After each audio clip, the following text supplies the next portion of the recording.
भास्कर शेठच करू शकतात। आणि म्हणून सगळ्यांना विनंती आहे, असं कुठंतरी थोडस आपल्या कुणाच्या तरी मागे धावता कोणतरी येईल आणि सांगतोय। आज मी बघतोय, आजपर्यंत कधी चेहरे बघितले नाहीत या भागामध्ये, फिरताना बघितलं नाही। मी आज गेले काही वर्ष रात्रंदिवस या भागामध्ये काम करतो। 2000 साली मी जिल्हा सदस्य झालो, वय वर्ष माझं 24 होतं। ह्या सगळ्याच मंडळीने तुम्ही मला निवडून दिलं। भले भले मोठमोठे इथे मातबर मंडळी होती, आपल्या विभागाचे चंद्रमोहन घाग यांचं निधन झालं आणि त्याच्यानंतर मला या जिल्हा परिषद गटामध्ये काम करण्याची संधी मिळाली। पोटनिवडणूक झाली, 11 महिन्यासाठी मला जिल्हा परिषदेवर काम करण्याची संधी मिळाली। तुम्ही मला मोठ्या मताधिक्याने निवडून दिलं। जे शेटला तुम्ही 2200च्या लीडने निवडून दिलं होतं, 2200 की 3300चा लीड मला होतं, 3300च्या मताधिक्याने पहिल्यांदाच या कोकरे जिल्हा परिषद गटामध्ये भास्कर शेटला निवडून दिलं। त्यानंतर या संतोष चव्हाणला तुम्ही 2200च्या लीडने निवडून दिलं। आज सुद्धा माझी सगळ्यांना विनंती आहे, तोच लीड आज कायम राखाल एवढीच सगळ्यांना विश्वास देतो आणि तुम्हाला सगळ्यांना विनंती करतो, तोच लीड आपण कायम ठेवा।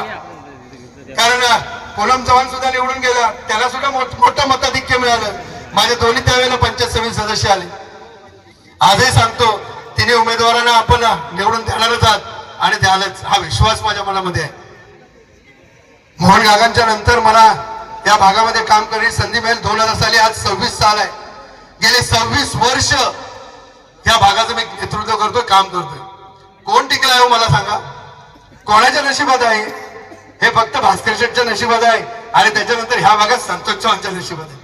25-25, 30-30 वर्ष, 40-40 वर्ष राजकारण टिकणं सोपं काम नाही। 5 वर्ष माणूस निवडून जातो, नंतर त्याचं नाव सुद्धा दिसत नाही।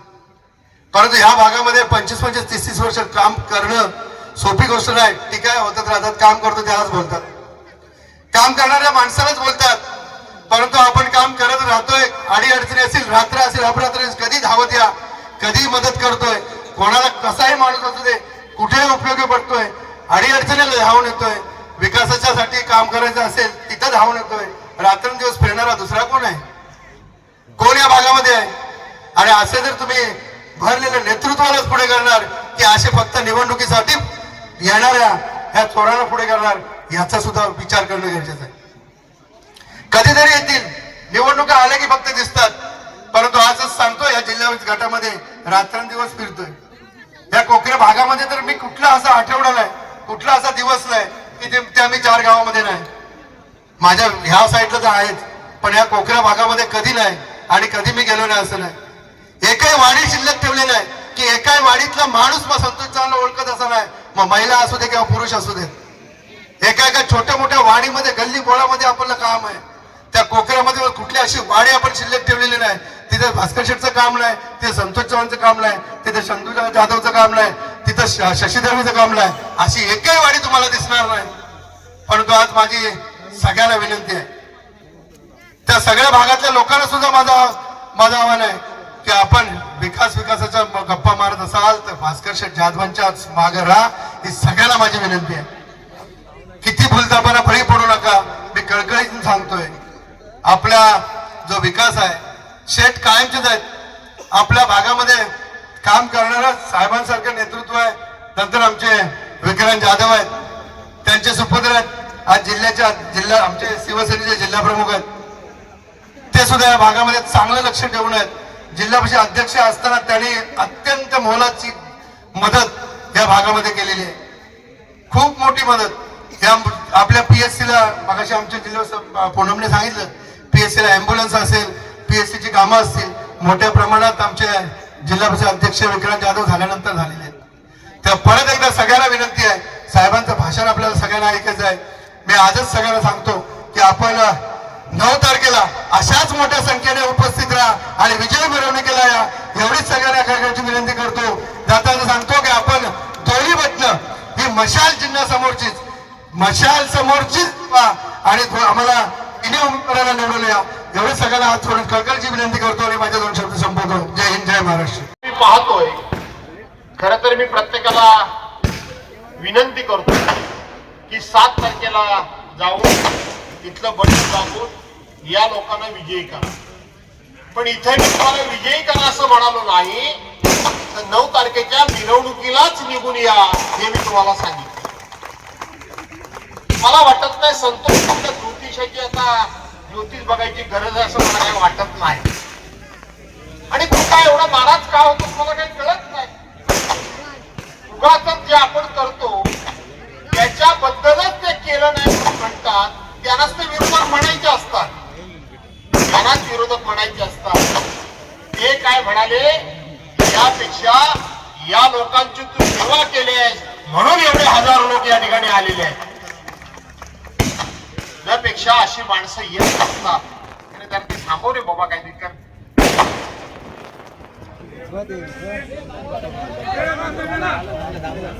हा काय झालं? हा एरवी लोक एवढी येतील कशी? येतील काय? पण आज मला संतोष 1992 सालात जरा सांगू का 1992 चा किस्सा. 1992 सालात मला खऱ्या अर्थानं आठवलं. आमची काही तरुण मंडळी आहे, आमच्या काही नवीन सुना आलेल्या आहेत, काही नवीन आमच्या महिला भगिनी या ठिकाणी तरुण आहेत, त्यांना हे काही किस्से माहित नाही. परंतु जुन्यातले शशीभाऊ आहेत, आमचा चंदूभाऊ आहे, सुभाष आहे. काय सुभाष? संतोष आहे. तू तेव्हा लहान असशील, तुझे वडील बंडाजीराव होते.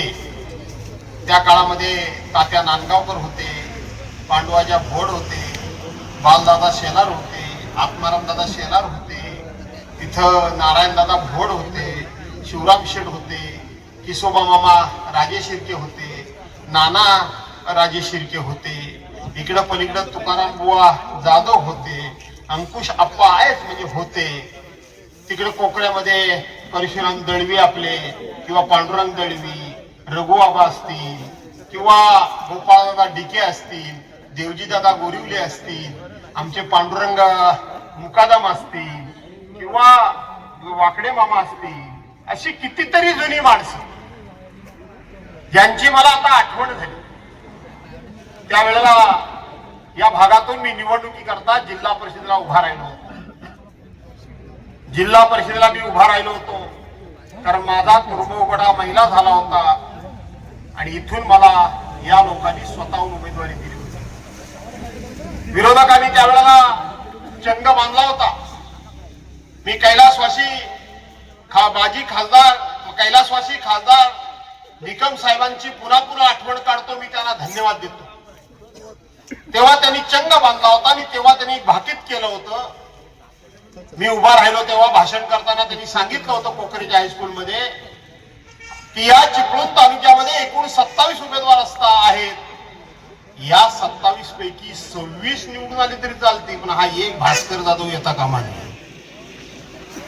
हे निकम साहेबांनी तेव्हा सांगितलं आणि इतकं टोकाचं सांगितलं की जर भास्कर जाधव निवडून आला तर मी माझ्या खासदारकीचा राजीनामा देईन, पण ह्याला निवडून आणू नका. का आणू नका? त्यांना काय माझं भाकीत कळलं होतं मला काहीच माहित नव्हतं, कारण मला राजकारणाचं काही पार्श्वभूमी नाही. आई वडील कोणीच आमच्या घराण्यामध्ये राजकारणात नाही. त्यांनी तेव्हा सांगितलं होतं की हा भास्कर जाधव जर आज निवडून आला तर हा पुढे कोणाच्याही हातात राहण्यातला नाही. आणि मग साहेबांचं भाकीत खरं झालंय का नाही झालंय? मी आहे ना व्यवस्थित? आवाज कमी कर रे बाळा, ये आवाज कमी कर सोन्या माझ्या. आणि म्हणून त्यांनी ते भाकीत केलं होतं आणि म्हणून मी निवडून येऊ नये म्हणून माझ्या विरोधात माझा उमेदवारी अर्ज बाद करण्याचा नाना तऱ्हेचा प्रयत्न त्यावेळेला झाला. पण त्यावेळेला काजी नावाचे एक तहसीलदार होते, देव माणूस होता. त्यांनी काय माझा अर्ज बाद केला नाही आणि म्हणून ही सगळी कोर्टामध्ये केस गेली. रत्नागिरीच्या कोर्टात गेली. 5-5 वकील माझ्या विरोधात दिले गेले आणि मला नोटीस आली की तुम्ही तुमच्या मतदारसंघात फिरायचं सुद्धा नाही. आज काजी साहेब हयात आहेत की नाही मला माहित नाही.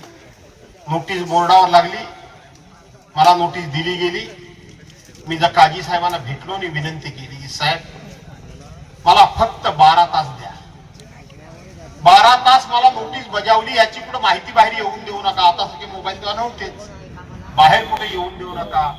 ही बोर्डावरची नोटीस आहे तेवढी जरा काढून बाजूला ठेवा, मला 12 तास द्या. साहेब म्हणाले त्या 12 तासात तुम्ही काय करणार आहात? म्हटलं बघतो काय करायचं ते, पण 12 तास मला द्या. त्यांनी 12 तास मला दिले आणि याच ठिकाणी संतोष तू लहान असशील, मोहन घाट माझ्याबरोबर या ठिकाणी पंचायत समितीला होते आणि पलीकडे साळुंके साहेब होते, यशवंत साळुंके साहेब नांदगावचे, मिलिटरीतनं नुकताच आलेला माणूस. आणि आम्ही इथं सभा घेतली. मी आता सांगितल्यासारखं तात्या नांदगावकरांपासून सगळे जुने जाणते लोक जे मूळचे काँग्रेसचे होते ते सगळे माझ्या पाठीशी उभे राहिले होते. त्यांनी माझ्यामध्ये काय बघितलं होतं मला माहित नाही, माझ्यामध्ये कोणते गुण त्यांनी हेरले होते मला माहित नाही, ते उभे राहिले.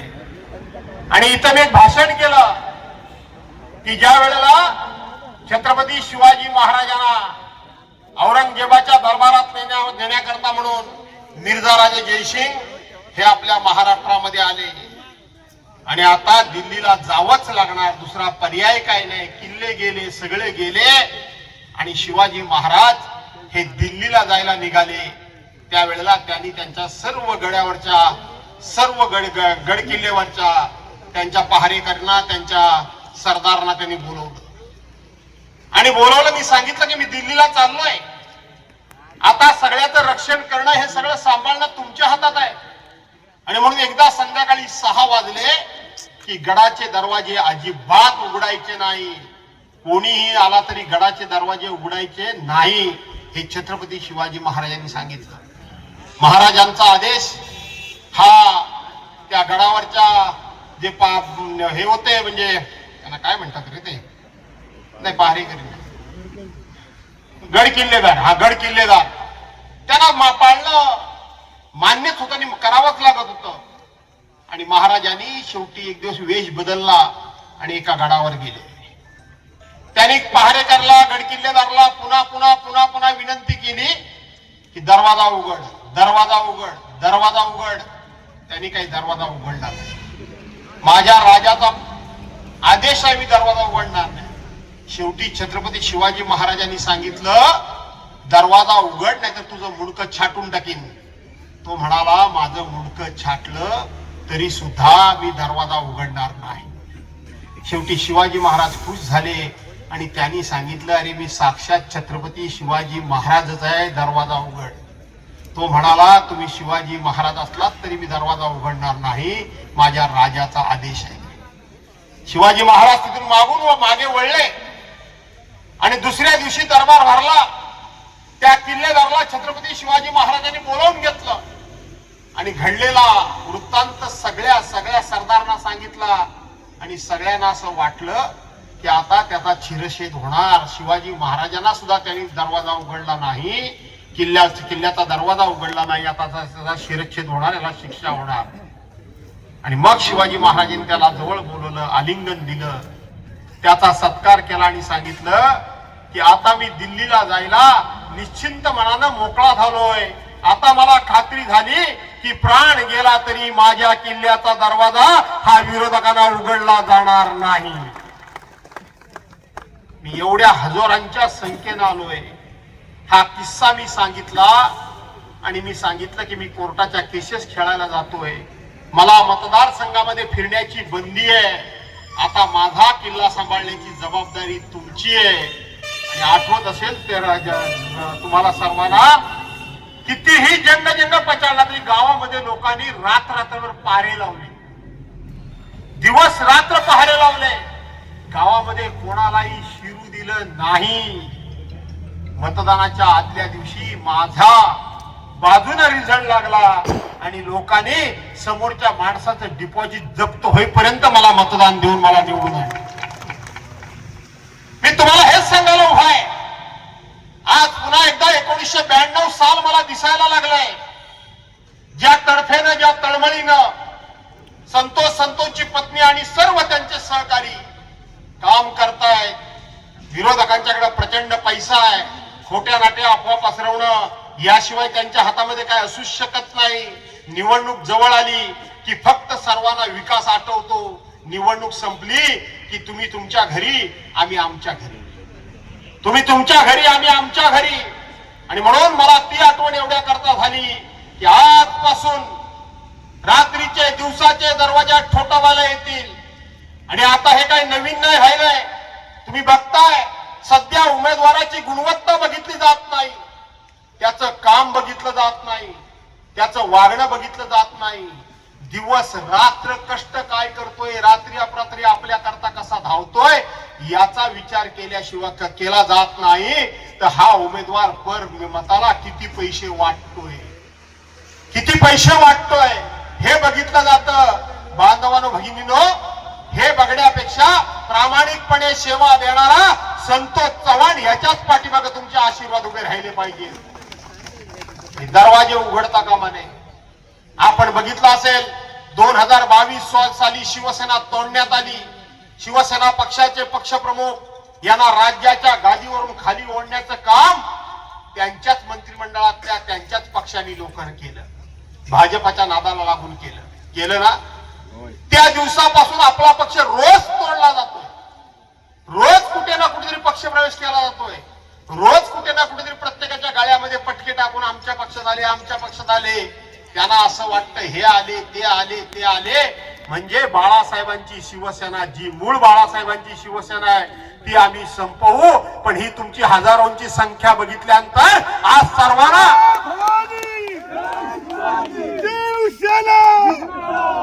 आज भल्या भल्याना विरोधकांना कळून चुकेल की ही शिवसेना कोणाच्याही बापाला संपवणं या जन्मात शक्य नाही. कारण शिवसेना हा केवळ पक्ष नाहीये, तो एक विचार आहे, तो एक विचार आहे. आणि म्हणून हा विचार कधी कोणाला संपवता येत नाही, कधीच कोणाला संपवता येत नाही. आणि म्हणून बांधवांनो भगिनीनो, या निवडणुका होत आहेत. या निवडणुका सरकारला काय करायच्या पण होत नाही. खरं तर या निवडणुका 2022 साली व्हायला पाहिजे होत्या, पण आज 2026 आलं. 2026 आलं, त्या सुद्धा निवडणुका ज्या होत आहेत त्या 2026 ला कोर्टाच्या आदेशामुळे होत आहेत, सरकारच्या नियमामुळे किंवा सरकारच्या इच्छेमुळे किंवा डॉक्टर बाबासाहेब आंबेडकरांच्या घटनेतल्या तरतुदीमुळे या निवडणुका होत नाहीये. आजच आपण पेपरला वाचलं असाल की ज्या ग्रामपंचायतीची मुदत संपेल ती आता वर्षभर निवडणुका होणार नाही. बरोबर आहे ना. याला कुठल्याही परिस्थितीमध्ये ही लोकशाही मारून टाकायची आहे, लोकशाही मारून टाकायची आहे. केंद्रातल्या सरकारला, आज आपलं केंद्रातलं सरकार आहे, या सरकारचं काय नाव आहे? अरे केंद्रातल्या सरकारचं नाव काय आहे? काय म्हणतात सरकारबद्दल? झालेत निरुत्तर, विसरलेत. आपला देश हा भारत सरकार आहे ना. अरे सरकार भारत सरकार आहे की नाही? काय म्हणतात? भारत सरकार म्हणतात, मोदी सरकार. काय म्हणतात? मोदी सरकार. बरोबर आहे ना. भारत सरकार नाही, मोदी सरकार. भारत सरकार म्हणजे भारत हे नाव पुसायचं काम चाललंय. मोदी सरकार. आपल्या राज्यातल्या सरकारला काय म्हणतात? मोदी सरकार. मोदी सरकार. आपल्या राज्यातल्या सरकारला बाबा काय म्हणतात? देवा भाऊ सरकार. बरोबर आहे ना. देवा भाऊचं सरकार. महाराष्ट्र सरकार कोण म्हणायला तयार नाही. याला हेच करायचंय. लोकप्रतिनिधीने निवडून येऊन या ठिकाणी लोकांची सेवा करावी किंवा ती संस्था चालवावी हे यांना अजिबात मान्य नाही. तर तिथं लोकप्रतिनिधी असता कामा नये, कोणतरी एक अधिकारी तिथं नेमायचा आणि त्या अधिकाऱ्याला हाताशी धरून प्रचंड भ्रष्टाचार करायचा. या करता म्हणून हे निवडणुका घ्यायला तयार नाही. इथं माझ्या भगिनी बसलेत. बरेच जण तुमच्या नावाने काय वाटतात, त्याला काय म्हणतात, मिरिया. तुमच्या नावाने मिरिया वाटतात. काय वाटतात? की आम्ही तुम्हाला 1500 रुपये दिले, लाडक्या बहिणींना 1500 रुपये दिले म्हणून राज्य कर्जबाजारी झालं असं म्हणतात की नाही. लय कर्जाचा डोंगर आमच्या राज्यावर झालाय म्हणाले. अजिबात खोट आहे. आमचे लोक पण हा असा प्रचार का करतात मला काय माहित नाही. तुम्हाला 1500 रुपये दिल्यामुळे राज्याच्या डोक्यावर कर्जाचा डोंगर वाढलेला नाही, हे साफ खोट आहे. तुम्हाला 1500 रुपये देऊन राज्य कर्जबाजारी झालं हे सांगतात, हे साफ खोट आहे. आज सुद्धा देवेंद्र फडणवीसांनी या ठिकाणी एक ऑर्डर काढले की राज्य कर्जबाजारी झालंय, आता साधी एखादी टाचणी सुद्धा सरकारी कार्यामध्ये विकत घेऊ नका. हे का राज्य तुमच्यामुळे नाही कर्जबाजारी झाले, अजिबात झालेलं नाही. मध्यंतरी एक केस घोडबंदरला एक रस्ता मंजूर झाला होता. तो रस्ता मंजूर झाला, त्याच्या विरोधात तक्रारी झाल्या. या तक्रारीची कोणी दखल घ्यायला तयार नाही, म्हणून ते प्रकरण सुप्रीम कोर्टापर्यंत गेलं. रस्त्याची इस्टिमेट कॉस्ट किती होती? 6,200 कोटी. कोर्टानं त्या ठिकाणी इंजिनियर नेमले, चौकशी लावली आणि त्या रस्त्याची खरी खर्चाची किंमत किंवा त्या रस्त्याचा खर्च हा फक्त 3,000 कोटी रुपये होणार हे कोर्टानं सांगितलं. यांनी किती घेतले? 6,200 कोटी. 3,000 कोटी रुपयाच्या रस्त्याला 6,200 कोटी. याचा अर्थ 3,000 कोटी मध्ये 3,200 कोटीचा भ्रष्टाचार यांनी केला. आणि हा एवढा भ्रष्टाचार केलाय म्हणून राज्य कर्जबाजारी झाले. महिलांच्या मुळे झालेलं नाही, लाडक्या बहिणींमुळे झालं नाही. यांच्या भ्रष्टाचारामुळं येतो कुठून हा पैसा? हा भ्रष्टाचाराचा पैसा, चोरीचा पैसा, पापाचा पैसा. इथं बसलेल्यापैकी अनेक जण, कोण रिक्षा चालवत असेल, कोण जीप चालवत असेल, कोण ट्रक चालवत असेल, कोण रस्त्याच्या कडेला एखादा खोका चालवत असेल, कोण पानपट्टी चालवत असेल, कोण चहाचा गाडा चालवत असेल, कोण मोलमजुरी करत असेल, कोण भाजी विकत असेल, कोण दूध विकत असेल. त्यातून कमवलेले पैसे जर 1,000 रुपये आपल्याला मिळाले आणि त्यातला कोणतरी किंवा त्यातली कोणतरी 100 रुपये मागायला आली तर आपल्याला आनंद वाटतो का? आपल्याला आनंद वाटतो? आपल्याला आनंद वाटत नाही, कारण तो माझ्या कष्टाचा पैसा आहे, माझ्या घामाचा पैसा आहे. घामाचा पैसा, कष्टाचा पैसा एवढ्या सदासजी कोण वाटत नाही. हा वाटतात पैसा हा हरामाचा आणि चोरीचा पैसा आहे, लक्षात ठेवा. हा कष्टाचा पैसा नाहीये, हा हरामाचा पैसा आहे. मगापासून हे सगळे माझी वाहवा करतायत. 43 वर्ष मी राजकारणामध्ये आहे. अनेकांशी पंगा घेतोय, अनेकांशी संघर्ष करतोय, अनेकांशी 2 हात करतोय. पण 43 वर्षामध्ये अनेक निवडणुका लढलो.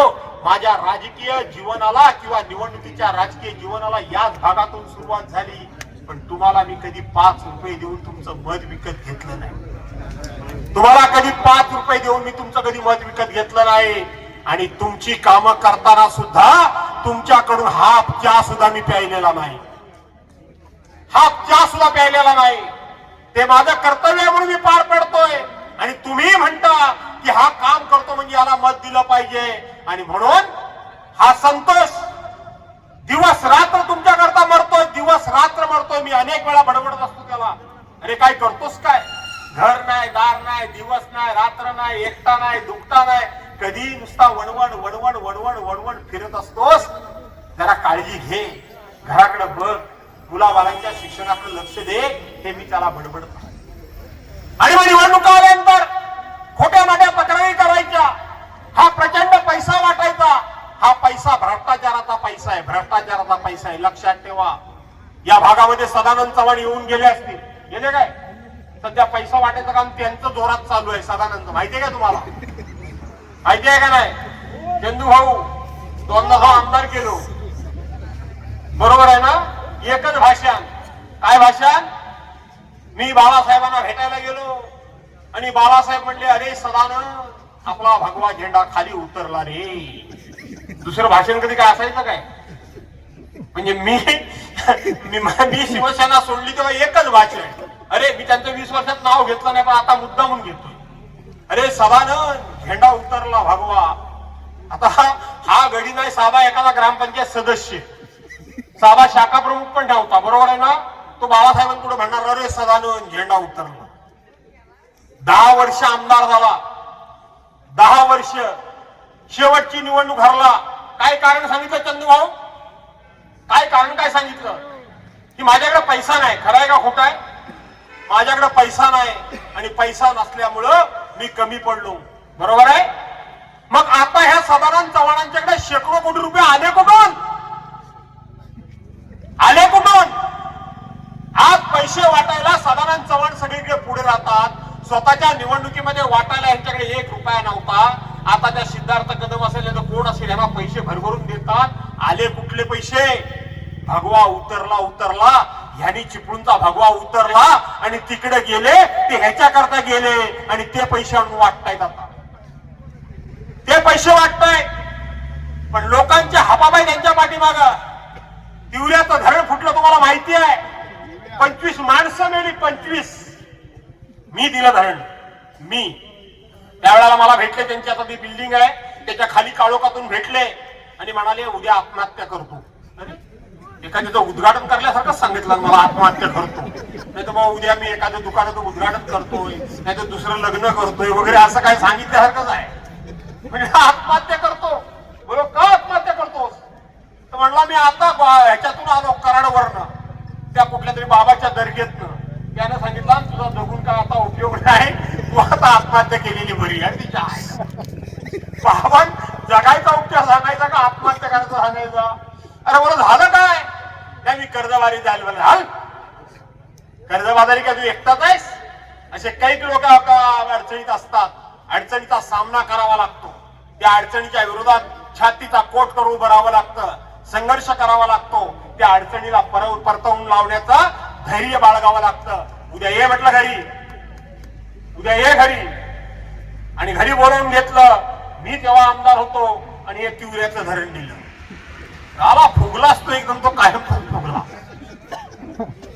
फक्त काय ते लोक पडली नाही बिचारी, लोक मात्र मिळली. कुठले पैसे?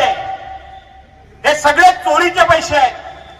या लोकांनी हे राज्य, हे देश लुटायचं ठरवलंय.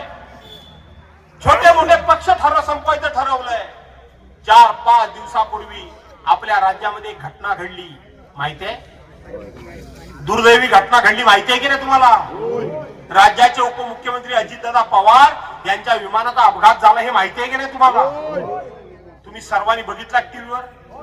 प्रामाणिकपणे सांगा, तो अपघात होता की घातपात होता? तुम्हाला काय वाटतं? तो अपघात होता असं वाटतं? तुमचं मत आहे?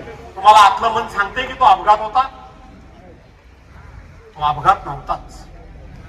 बोलता येत नाहीये काय ह्या देशामध्ये काय चाललंय, की आता विरोधी पक्ष शिल्लक ठेवायचाच नाही.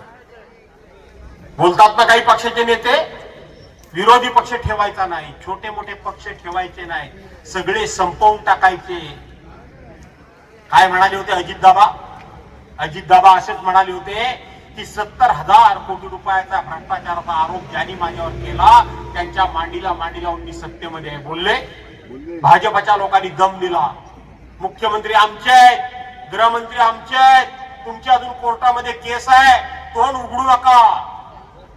दादानी लगेच त्याला 15 जानेवारीला उत्तर दिलं, मलाही तुम्ही तोंड उघडायला लावू नका. त्यावेळेला तुम्ही माझ्या भ्रष्टाचाराचा खोटे आरोप केले, पण आता तुम्ही केलेला खरा भ्रष्टाचाराच्या फाईल माझ्या हातामध्ये आहे. खऱ्या तुम्ही केलेल्या भ्रष्टाचाराच्या फाईल हातामध्ये आहेत. दादा 15 जानेवारीला बोलले आणि 28 जानेवारीला दादा अपघातात गेले. म्हणून तुम्हाला प्रश्न विचारला की हा अपघात वाटतो तुम्हाला की घातपात वाटतो? एवढंच तुमच्याकडून मला फक्त पाहिजे होतं. प्रत्येकाचं तुमच्या जे मनात आहे तेच माझ्या सुद्धा मनात आहे. तुमच्या मनात आहे ते माझ्या मनात आहे. पण अशा संकटाचा सामना करून ही लोकशाही वाचवण्याकरता आपण लढायचं की नाही लढायचं? लढायचं ना. पैसा असेल, दादागिरी असेल, दमनशाही असेल, त्याच्या विरोधात आपण लढलं पाहिजे.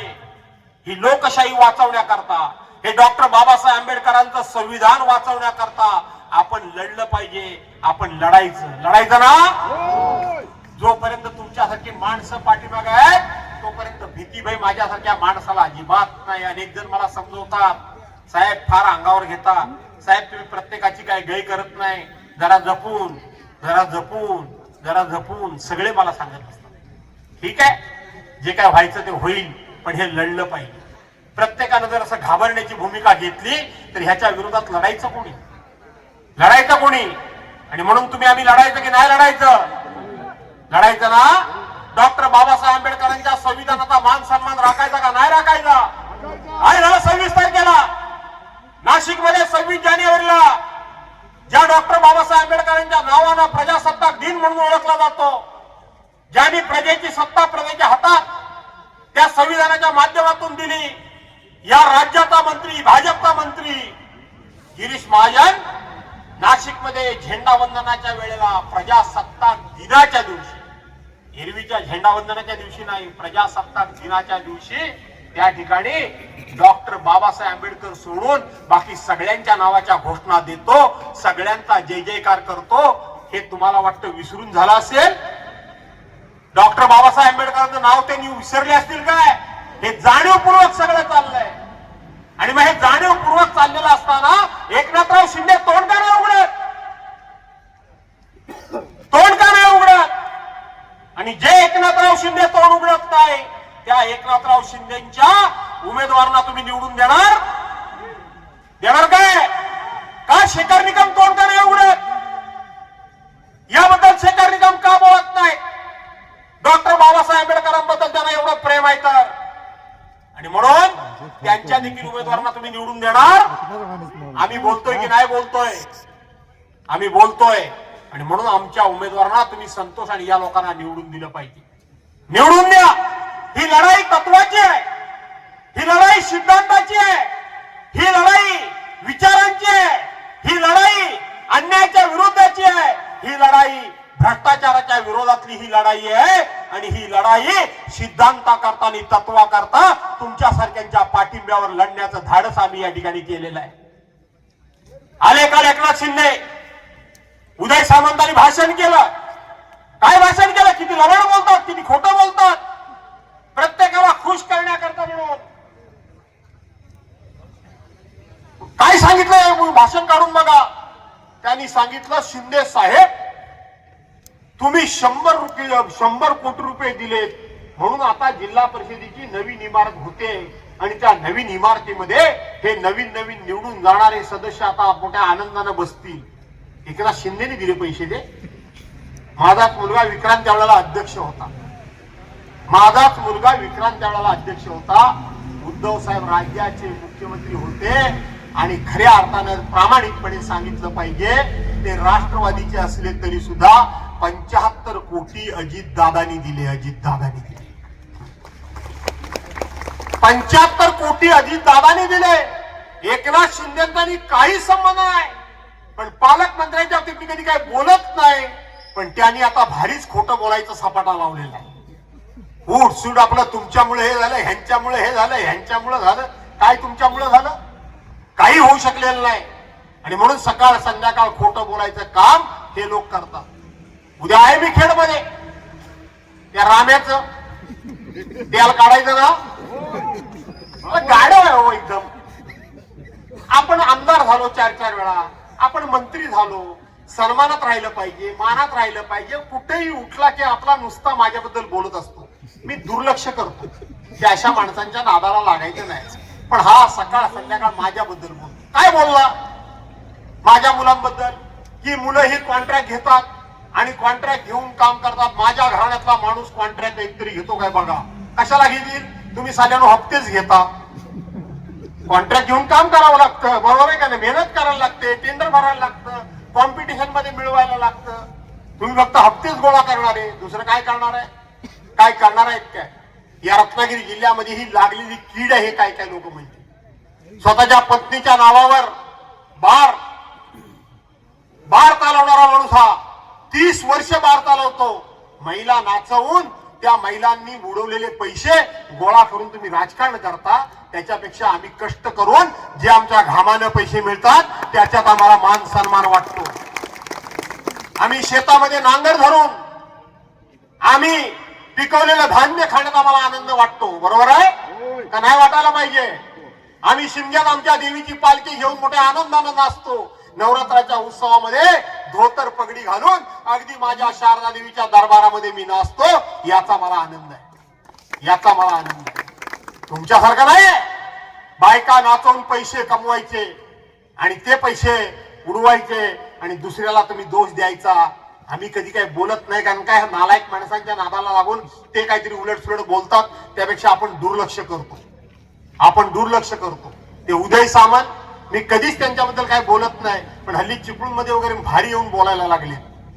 एकदा तोंडाचा पट्टा माझा सुरू झाला की तुम्हाला माहित आहे भाल्या भाल्याला मी गारद केल्याशिवाय सोडणार नाही. मग मात्र मी कोणाच्या बापाला ऐकत नाही, मग मात्र मी कोणाच्या बापाला ऐकत नाही. आणि म्हणून अशा अनेक गोष्टी आहेत. संपूर्ण महाराष्ट्राचं संस्कार, संस्कृती, सभ्यता ही आता हळूहळू हे लोक धुळीस मिळवायला लागले. विरोधकाला सुद्धा आम्ही वागवताना सन्मानानं वागवलेलं आहे, विरोधकाला सुद्धा. आणि म्हणून आता मी पुन्हा तुम्हाला जाता एकच विनंती करतो, हे तिन्ही उमेदवार असुर्डेवाल्यांची जबाबदारी वाढले का नाही वाढले? माझ्या माहितीप्रमाणे पंचायत समितीला असुर्ड्याला पहिल्यांदाच उमेदवारी मिळाली असं मला वाटतं. सुभाष बरोबर आहे का रे? का चुकीचं आहे?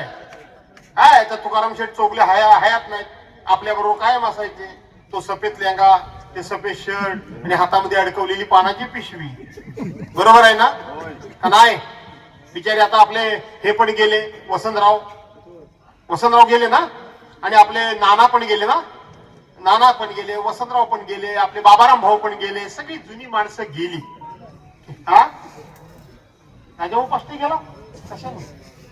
आनंद चोगले पण गेला, आनंद खापरे आणि तो रवी, ही सगळी जुनी माणसं आमच्या बरोबर अडचणीच्या काळामध्ये आमच्या बरोबर फिरलेली, पाठीशी उभी राहिलेली जुनी माणसं. राजाभाऊ नरोटे,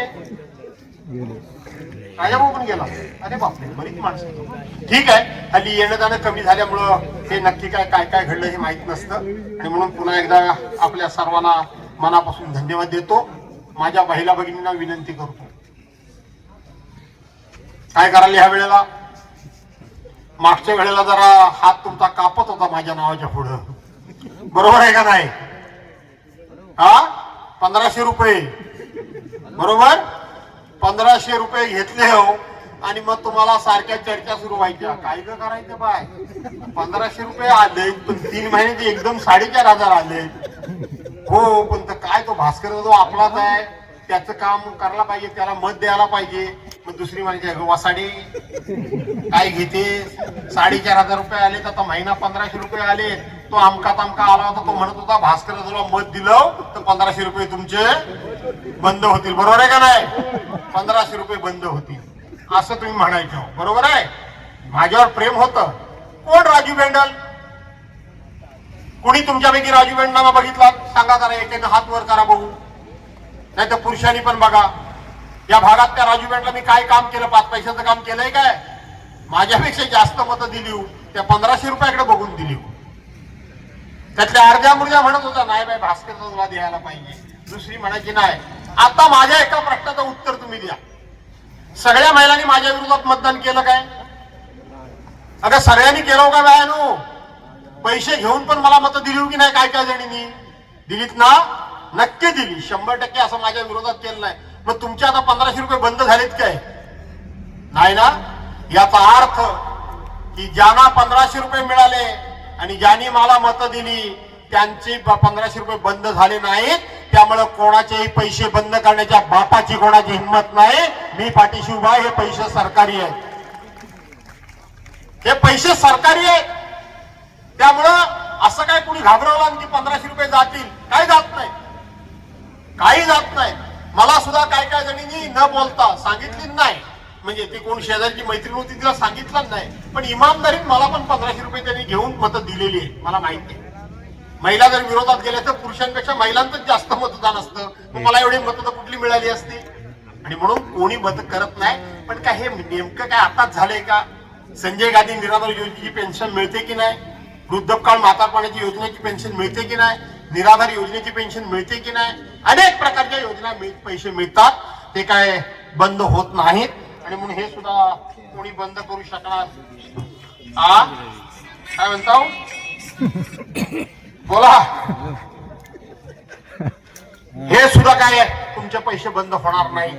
आणि म्हणून जाता जाता फक्त एकच विनंती करतो महिला भगिनी, हा पोरगा उमदा आहे, तो बिचारा सातत्याने इकडे तिकडे धडपडतो. आणि म्हणून त्याचं नेतृत्व अडचणीत आणण्याचे बरेच जण या ठिकाणी, त्याचं नेतृत्व संपवण्याचं बरेच जणी त्या ठिकाणी प्रयत्न करतील, बऱ्याच जणी प्रयत्न करतील.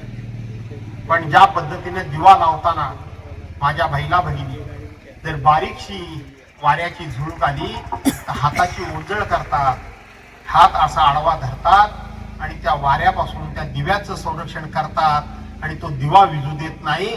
त्याच पद्धतीने ह्या वासराच्या भोवती आशीर्वादाची ओंजळ करा, आशीर्वादाची ओंजळ करा ही विनंती करतो. जास्त वेळ काही सांगत नाही. धनशक्ती विरुद्ध जनशक्ती माझा लढा आयुष्यातला हा आहे की धनशक्ती विरुद्ध जनशक्ती. काम करताना सगळ्या जाती धर्माचे लोक लागतात, पण निवडणूक आली की मात्र जातीचा विचार केला जातो. कोण कुठल्या जातीचा जास्त उमेदवार आहे त्याचा त्या ठिकाणी त्याला उमेदवारी दिली जाते. पण मी छोट्या छोट्या समाजाला कायम उमेदवारी देत असतो. आता माझ्या मतदारसंघामध्ये 14 विधान आपले जिल्हा परिषद गट आहेत.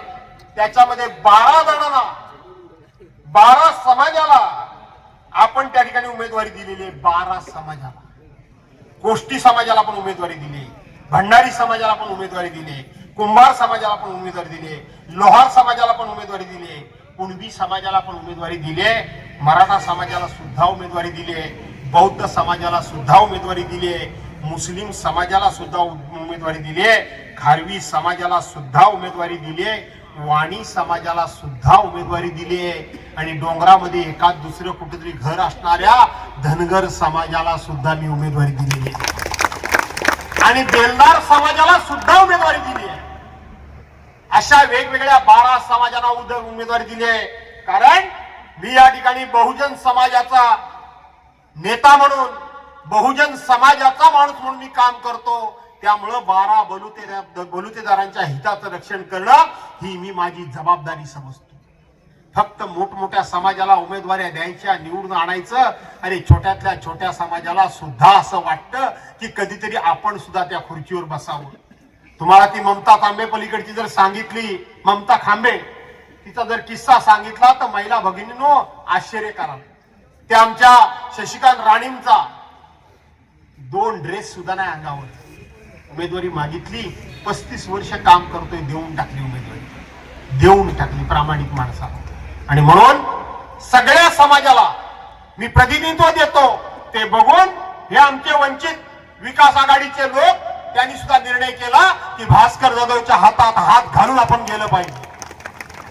हा सगळ्या समाजाचं हित पकडणारा माणूस आहे, कुठल्याही जातीपातीचं राजकारण न करणारा माणूस आहे. आणि म्हणून धनशक्ती विरुद्ध जनशक्ती, छोट्या छोट्या समाजांनी एक व्हा, एक व्हा, एकवटा.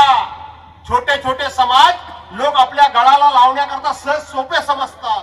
या समाजाची 50 मतं आहेत ना, एवढं काहीतरी त्यांनी तेवढी घ्या. पण तुमच्या 50 मतांना महत्व, तुमच्या 50 मताची ताकद वाढवण्याचं काम गेले आयुष्यामध्ये 43 वर्ष भास्कर जाधव करतोय. म्हणून माझ्या विरोधात कधी धनशक्ती जिंकली नाही, जनशक्तीच माझ्या विरोधात जिंकलेली आहे. जेव्हाही कधी मी पैशाचा विचार केला, आजही केला नाही.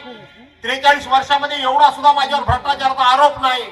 आणि म्हणून सर्वांनी एक व्हा आणि एक होऊन हे माझे 3 उमेदवार आणि बाजूच्या सुद्धा कुठे आणखी उमेदवार असतील त्या सगळ्यांची निशाणी काय आहे? निशाणी काय आहे? अरे निशाणी काय आहे? निशाणी काय आहे? काय आहे?